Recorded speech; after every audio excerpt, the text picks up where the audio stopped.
White House, what is the current level of support for the president's tariffs? Well, I think in the Congress, I'm not somebody that advocates tariffs. I mean, I want to have lower barriers and I want to have free trade. But I think the president's been very clear that he doesn't like the imbalance in the ways that other countries treat our products versus how we treat theirs. So I don't think his goal is to have higher tariffs. I think he's using this as part of the art of the deal to try to extract concessions. And so I'll give him runway to do that. I don't want to undercut him in a negotiation. But yeah, my goal would be to have barriers reduced for American products going in. And I think that's his goal, too. And if he achieves that, then it'll be good. If he doesn't, then I think you will see some economic consequences. Are the farmers in Florida telling you that? The citrus growers down there worried about retaliation, not just from China, but again, we're picking trade spats with all of these nations, allies and otherwise, and that will be the retaliation, will be on agriculture in this country and our farmers. Yeah, look, Are they calling your office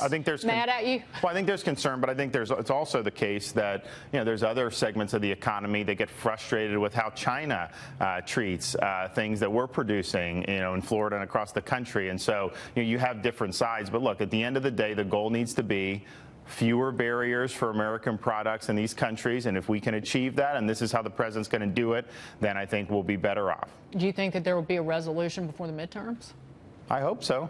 You hope? Yeah, I mean, I hope so. Because we just heard that news from Harley-Davidson. Harley-Davidson is concerned about retaliation from Europe on its business and is thinking about moving jobs elsewhere. When they say moving production somewhere else, it means moving jobs. Well, yeah, obviously we don't want to see it. But we also, Europe, they're criticizing the United States. Their tariffs are outrageous on some of the things that they do. And so Europe should want to come to the table and let's break down some of these barriers. We have a 25% tariff on light trucks that are imported into the United States from countries that don't have trade deals with us. So we're as bad as other nations in some ways. So you're in favor of getting rid of that? Yeah, look, I want lower barriers across the board, and I think you do it. But, we're not as bad as China in terms of how China behaves, and they've been doing a lot of things for a long time, and Trump was one of the ones that's been very forceful about that. And the American people on the China stuff, they are with them 100% on that. Theft of intellectual property, forced surrender of technology, and it's one of the reasons he won the White House. Without question. Good to see you, Ron DeSantis, Congressman. Be well. Come back soon.